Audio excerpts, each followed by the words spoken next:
Suhail Muhammad news ഡെസ്കിൽ നിന്ന് തുടരുന്നുണ്ട്. സുഹൈല്, ഈ കൂടുതൽ ആക്രമണ വാർത്തകൾ വരുന്നുണ്ട്. ഈ രാത്രിയിൽ എന്തൊക്കെ പ്രതീക്ഷിക്കണം സുഹൈൽ? ഈ രാത്രിയും പതിവ് പോലെ അശാന്തമാകുമെന്നാണ് നമ്മൾ മനസ്സിലാക്കേണ്ടത്. ഉന്മേഷ് പറഞ്ഞ് നിർത്തിയെടുത്ത് നിന്ന് നമുക്ക് തുടങ്ങാം. ഈ പറഞ്ഞ പോലെ ഹിസ്ബുല്ലയെ ലക്ഷ്യമിട്ടാണ് ഇസ്രയേൽ ഇപ്പോൾ ആക്രമണം ലബനനിൽ നടത്തുന്നത്. നമ്മൾക്കറിയുന്ന പോലെ തന്നെ ഇസ്രയേലിന്റെ നോർത്തിലേക്ക് എപ്പോഴും ഇറാൻ ആക്രമിക്കാൻ ഉപയോഗിക്കുന്ന പ്രോക്സി എന്ന് പറയുമ്പോൾ തന്നെ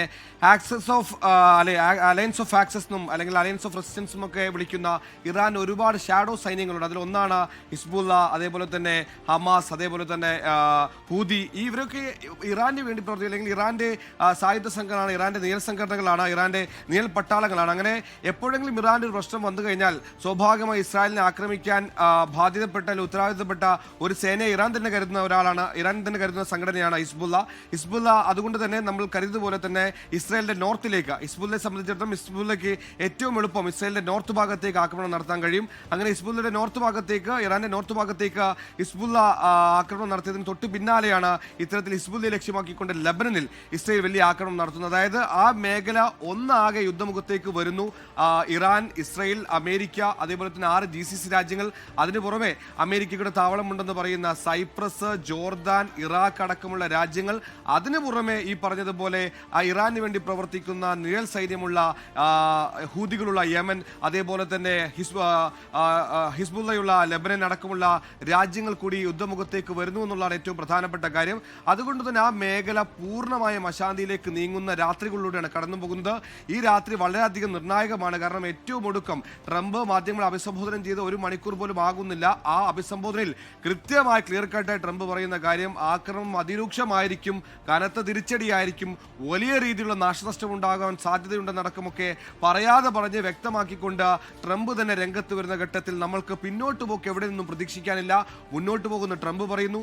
അലി ലാരിജാനി, ഇറാന്റെ മുഖ്യ സുരക്ഷാ ഉപദേഷ്ടാവാണ്, അലി ലാരിജാനി പറയുന്നു അമേരിക്കയുമായി ചർച്ചയ്ക്കില്ല. അതായത് ചർച്ചകളുടെ പാതകൾ എവിടെ നിന്നും വരുന്നില്ല. കഴിഞ്ഞ ദിവസങ്ങളിലൊക്കെ അല്ലെങ്കിൽ ഇന്നലെയൊക്കെ ചർച്ചയ്ക്ക് മധ്യസ്ഥ വഹിക്കാൻ തയ്യാറാണെന്ന് പറഞ്ഞ് ഒമാൻ രംഗത്ത് വന്നിരുന്നു. പുതിയ ഭരണകൂടവുമായി സംസാരിക്കാൻ തനിക്ക് ആഗ്രഹമുണ്ട്, അല്ലെങ്കിൽ അവർ ആഗ്രഹം പ്രകടിപ്പിച്ചാൽ താൻ നോ എന്ന് പറയുന്ന ഡൊണാൾഡ് ട്രംപ് അടക്കം പറഞ്ഞു. അങ്ങനെ ഇന്നലെയൊക്കെ ചെറിയ രീതിയെങ്കിലും ആശാവഹമായ രീതിയിൽ സമാധാനത്തിന്റെ വാർത്തകൾ വന്നിട്ടുണ്ടെങ്കിൽ ഇന്ന് ഏറ്റവും ഒടുക്കം അങ്ങനെ വാർത്ത വരുന്നത്. ഉന്മേഷ്, നമ്മൾ സ്ക്രീനിന്റെ വലതുഭാഗത്ത് കാണുന്ന ദൃശ്യം അത് അങ്ങേയറ്റം ഈ യുദ്ധമുഖത്ത് എത്രത്തോളം നാശമുണ്ടാക്കുന്നുവെന്ന് നമ്മളെ ഓർമ്മിപ്പിക്കുന്ന ദൃശ്യങ്ങളാണ്. നമുക്ക് ഓർമ്മയുള്ളതുപോലെ തന്നെ ഇറാനിലേക്കുണ്ട് ആദ്യ ദിവസത്തെ ആക്രമണം ഓർമ്മയുള്ളത്. അവിടെ മിനാബ് സ്കൂളിൽ 150-150 കുട്ടികളാണ് കൊല്ലപ്പെട്ടത്. പിഞ്ചു മക്കളാണ്, പ്രൈമറി സ്കൂളിലെ വിദ്യാർത്ഥിനികളാണ്. ആ വിദ്യാർത്ഥികൾ ഈ യുദ്ധമുഖത്തെ ഏറ്റവും പ്രധാനപ്പെട്ട വിഷമമായി, അല്ലെങ്കിൽ യുദ്ധം എന്ത് വിതയ്ക്കുന്നു, യുദ്ധം വിതയ്ക്കുന്നതുപോലെ കുരുന്നുകളുടെ മൃതശരീരങ്ങൾ മാത്രമാണ് നമ്മളെ ബോധ്യപ്പെടുത്തിയ ദൃശ്യങ്ങൾ. ആ കുട്ടികളുടെ ശവകുടീരങ്ങൾ നമ്മൾ കണ്ടത്, മൃതദേഹം സംസ്കരിച്ചെടുത്ത ദൃശ്യങ്ങൾ കുറച്ച് നേരത്തെ നമ്മൾ കണ്ടത്.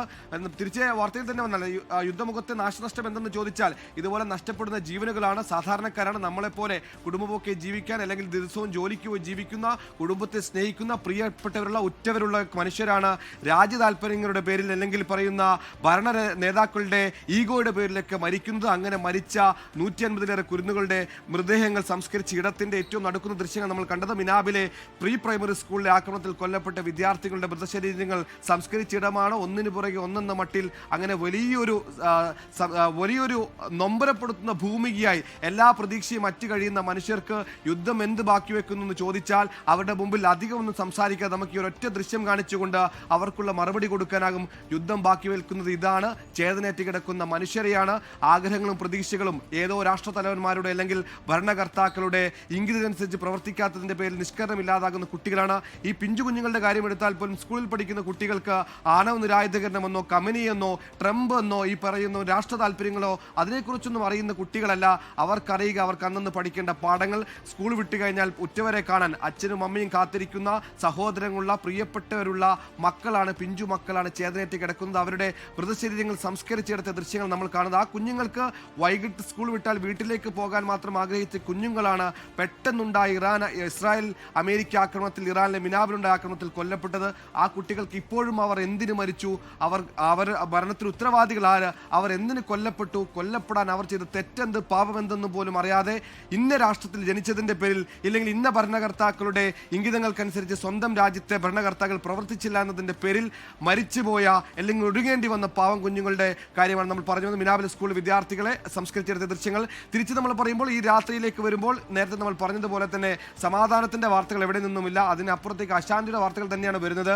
എവിടെ നിന്നെങ്കിലും ഈ പറയുന്ന യുദ്ധം അവസാനിപ്പിക്കണമെങ്കിൽ ഏതെങ്കിലും രാജ്യത്ത് നിന്ന് വളരെ സ്ട്രിക്റ്റ് ആയ ഒരു സമാധാന ചർച്ചകൾക്ക് ഒരു തുടക്കം ഉണ്ടാകണം. ആ തുടക്കത്തിൽ ഇതുവരെ ഒരിടവും വന്നില്ല എന്ന് മാത്രമല്ല, ഒരു വലിയ യുദ്ധത്തിലേക്ക് കാര്യങ്ങൾ കടക്കുന്നു തോന്നിപ്പിക്കും വിധം രാജ്യങ്ങൾ രണ്ടായി മാറുന്നു. നമ്മൾ ഒന്നാം ലോക മഹായുദ്ധകാലത്തും രണ്ടാം ലോക മഹായുദ്ധകാലത്തും ഉണ്ടായ പോലെ ഒരു അലയൻസ് ക്രിയേറ്റ് ചെയ്യപ്പെടുന്നു. അത് ആ തരത്തിൽ നമുക്ക് വ്യാഖ്യാനിക്കാനാകില്ലെങ്കിലും പക്ഷം പിടിക്കുന്ന പിന്തുണ അത് വലിയ പ്രത്യാഘാതങ്ങൾ ഉണ്ടാകും. ഏറ്റവും ഒടുക്കം ചൈന ഇറാന് പിന്തുണ പ്രഖ്യാപിച്ചിരിക്കുന്നു.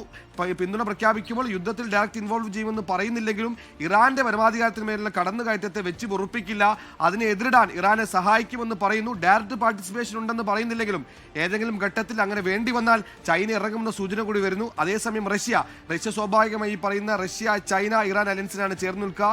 അതേസമയം അമേരിക്കയ്ക്ക് പിന്തുണയുമായി ബ്രിട്ടനും ഫ്രാൻസും അടക്കമുള്ള അല്ലെങ്കിൽ ബ്രിട്ടനും ജർമ്മനിയും അടക്കമുള്ള രാജ്യങ്ങൾ വരുന്നു. ബ്രിട്ടൻ ഇതിനോടകം തന്നെ അമേരിക്കയോട് പറഞ്ഞിട്ടുണ്ട്, അമേരിക്കയ്ക്ക് ഈ പറയുന്ന യു കെക്ക് ഈ പറയുന്ന മധ്യപൂർവേഷ്യയിലും പശ്ചിമേഷ്യയിലും സൈനിക താവളങ്ങളുണ്ട്. യു കെയിലെ ഏറ്റവും പ്രധാനപ്പെട്ട പശ്ചിമേഷ്യയിലെ സൈനിക താവളം നിൽക്കുന്ന സ്ഥലമാണ് സൈപ്രസ്. സൈപ്രസ് നമുക്ക് അറിയുന്ന പോലെ 1960 വരെ യു കെയുടെ കോളനി ആയിരുന്നു, ബ്രിട്ടന്റെ കോളനി ആയിരുന്നു.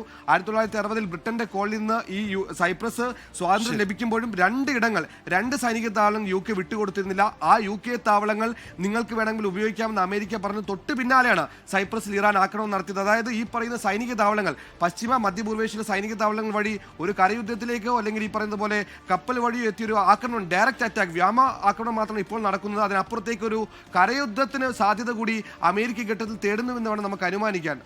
ലോകത്തെവിടെയായാലും ഏത് സമയത്തും 24 വാർത്തകളും ഓഗ്മെന്റഡ് റിയാലിറ്റി പാക്കേജുകളും എക്സ്പ്ലെയിനറുകളും വിശദമായി കാണാൻ ഞങ്ങളുടെ യൂട്യൂബ് ചാനൽ നിങ്ങൾക്ക് സബ്സ്ക്രൈബ് ചെയ്യാം.